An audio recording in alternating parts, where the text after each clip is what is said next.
Yeah, you see, it would have been better if one or two of them were not in APC.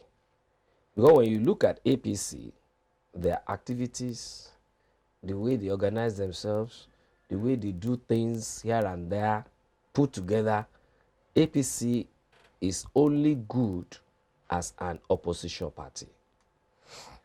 Because while APC was in opposition, as a party, it was putting the ruling party under pressure to perform. And that party was, you know, I mean, we can do a comparative analysis today. But why is the PDP also failing in that task? I mean, because that is not their... Listen, sir. In Ekiti, they say, ere bedunile, odole. Let me interpret it. You know what they call Edu, monkey. I know, but even if when you see monkey on the ground, you think it's lazy. But take that monkey to the tree. I want a situation whereby PDP will go back to governance and then see how it will be able to readjust itself. That's not the fault of the APC that the PDP cannot act as a credible opposition. Well, I'm not saying so. So also I'm not also blaming PDP for APC not to have been able to perform. Exactly. Do you understand? So the PDP should have also powered pressure the way APC did. What I'm saying is, if only one or two of them had not been in the APC, peradventure, they would have gotten that diplomatic way of, or they will have been able to acquire that governance temperament, which PDP was able to display, and APC couldn't. Because if they had been able to display that, we wouldn't have been where we are today. So who makes the tough calls, just as I asked earlier, at this time? I mean, we need to get to that utopia, but within this... within yes, APC... On the strength of their addresses. On the strength of their addresses, I will look at two people as side by side. Juxtaposing their qualities? Two people. Between Tinubu and Oshibajo. Either of them, if either of them can be thrown up, yes. Okay, now still bringing it back to the statement from the aspirant, talking about Ekiti, what do you make of the statement from the governor of your state, Ekiti State? But one would have imagined that he would have, well, I'll just leave what I have to say, but let me hear your thoughts first off, before I say what I want to say. A lot of people... I've asked you. Have commented on him from Ekiti for disappointing them because he gave Ekiti people a very wrong hope. Some people were even saying that, yes, Ekiti Lokan. Do you understand? There's a cousin of mine that even traveled as far as Abuja. I saw her on Facebook. I say, don't let me mention her name. I said, okay, bring the booty of Abuja to me. Do you understand? Such people, their hopes dashed, have been shattered. Their hopes have been shattered. Well, not for now, because he said and that is why a lot of time to go. That's the only... Forget about that one. Their political statement. That's the only statement that I love in Yaya Bello. That will not step down for anybody. That he had come this far. That he has come this far.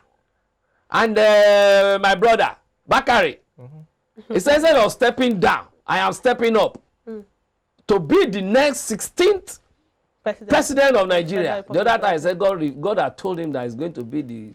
Let us see what happens now from the primary. So, what I'm saying is, of all people, I was not expecting Yeah. Kayode Fayemi to have stepped down so chickenly like that. Except he has been deceiving everybody since From all the these onset. days. But it wasn't anticipated. We thought that he would come and listen, pair it except up. he has done so many things. He has said so many things. And a lot of people who were not even having flair for him started loving his bravery. And to have chicken out like that, it's Now, one thing about the demoralizing. okay, something I noticed, or Sorry, look at some people now. okay, Look at some people now.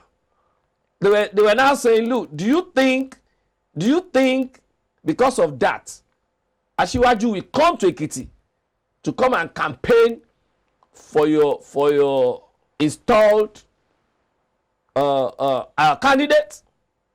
That if he should come, in fact, he's going to jettison the chances of that young chap.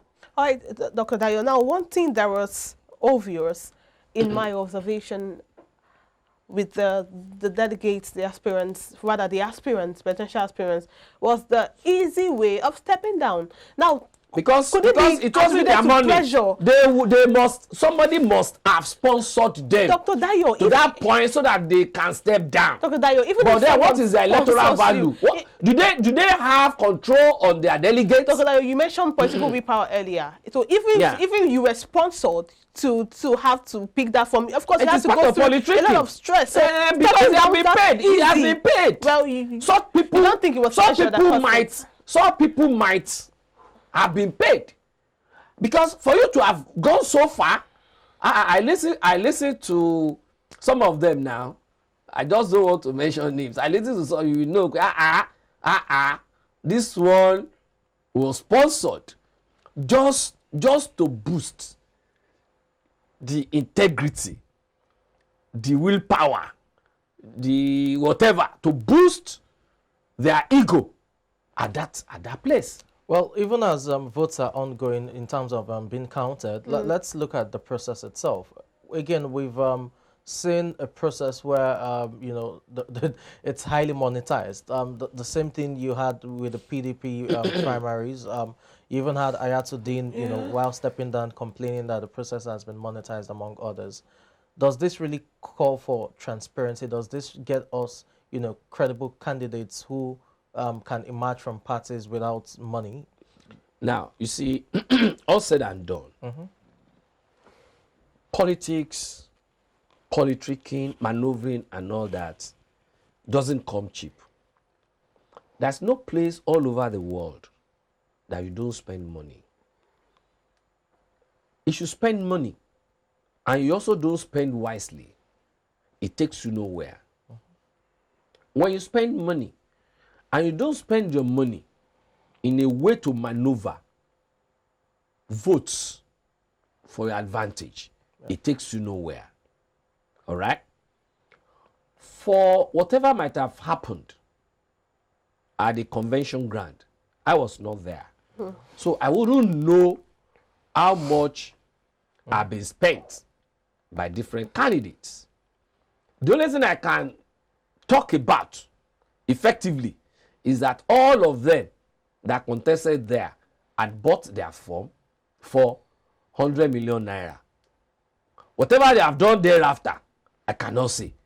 Whether somebody bought form for this or for that, I think the person that you also bought form for had spent his or her time that cannot be quantified. Okay? Now, in order for us to play the issue of money down, I've been telling people, and I continue to say it, electioneering process is beyond PVC. People are talking so much about this PVC without talking about grassroots participation. Okay? Look at the delegates that are presently in Abuja now, whether they have been giving money or not. They were thrown up from The grassroots. the grassroots. They were elected from the local governments from the wards. So if you don't go there, if I don't go there, whoever that is having that time will be the person that will be thrown up, whether it's intelligent or not. And all these leaders too, that is how they grew. That is how they grew. If you look at Asiwaju now, go back to his political antecedent. You cannot take it away from this man, Sarumi. Okay. You cannot take it away from Sarumi. Because at that time I was so close to Sarumi. And that is an area I was expecting him to have even mentioned. So without him to have gone to Primus, that time, at the grassroots, he wouldn't have got it to where he is today. Okay. So why can't people? Yes, it's good for you to have your PVC, no doubt about that, but also get involved at the grassroots level. Okay, let's look at the place of the leadership of the APC in this process. And I talk about leadership from the place of the president being the national leader of the party to the chairman, national chairman, Senator Abdullahi Adamu. Now, the president last week, just before he went on the official visit to Spain, said he should be given the privilege of reciprocity in terms of selecting his successors, just as he has given governors free hands in choosing their. That's one. That's a way of interfering, within the process and trying to influence it. Now you have the national chairman coming out after a closed-door meeting with the president and saying, "Oh, the preferred candidate for consensus is the Senate President, Ahmad Lawan." Before the presidency had to, deny that didn't come from the president. For all of these intrigues, all of these politicking and gimmicks here and there, how does that really impact on this process? Now, let me first of all correct this impression. The chairman, the national chairman of a party, is supposed to be the leader. Our present socio-political reality. I'm coming. Okay. It's supposed to be, that's why I use the word suppose, to be the leader of the party. When you're talking of organogram, of party structure, the chairman is supposed to come first. Or even the National Working Committee, all right, before the executive. Yep. But because our social political reality. Who put him there? Do you understand? Yep. So it behoves on him to always say Rankadede. Hence, he'll be removed. We are all privy to what happened when Obasanjo was the president of the country, what he did to so many people as chairman of PDP. Now, I will say that for the president to ask the governor to also allow him, it might be right, but for him talking to them like that is wrong. Has the governor's been going to him that they want to do this? No. You are the president. Whatever you want to do, you are the all in all. But then there are some things that are unconstitutional. You now don't need to spew it to people's faces. All you need to do is just pick your successor, if you want to, tacitly, without necessarily showing it to the people. So some people argued that Barack Obama supported Hillary Clinton. But Obama never called the governors that he wants to shoot up Hillary Clinton. No, people contested against Hillary Clinton. He also has his own voting rights. He can vote for anybody. And that does not make that person the automatic candidate. Okay. But he worked behind the scene. We're all aware. So The president need not to have done that. Now, coming to the Ahmad Lawal scenario, my brother, that is what they call jeka fun jeka wo jeka so ko yen ka obi to ma. Let us throw that stone and see where it lands. That is one. Two, politics. What makes it politics? Gimmick, maneuvering, tricking. Okay? So it could also be a combination of that. We'll be able to evaluate that particular scenario perfectly when the result of this convention comes out. All right, that's a good way to wrap up before we go. Let me just get your thoughts quickly on this because I need to know what you have to say as a bicycle technocrat. What do you make of Wajuba's absence at the why he was called up the first time? He didn't appear before the vice president came up to speak. He was called up again and he was nowhere to be found. So what even at the last minute, he was still called up. Yeah, nowhere to be. So what do you make of his? Even though he wanted to step down, he could have done so like others had done. So why do you think that happened? He chickened out cheaply. Like maybe he didn't want to show his face to the public. Probably, yeah. Number one, whether we like it or not, he chickened out cheaply. Probably somebody bought that ticket for him, and along the line, they couldn't gel again. And for him to now save his face, he thought that that's the best way to act. Or at that time he bought that form for that 100 million. Yeah. He was having too much money. So where do I put this money? Let me just contribute it to. But when it comes to convention time, we go and sit down. But no doubt about it, it's a human being. It's only him, honestly, it's only him that can tell the whole world why he decided not to even show face at all. Whatever some of us are saying, we are only saying it out of speculations and all that. But as a point of a note here, I think it is high time that APC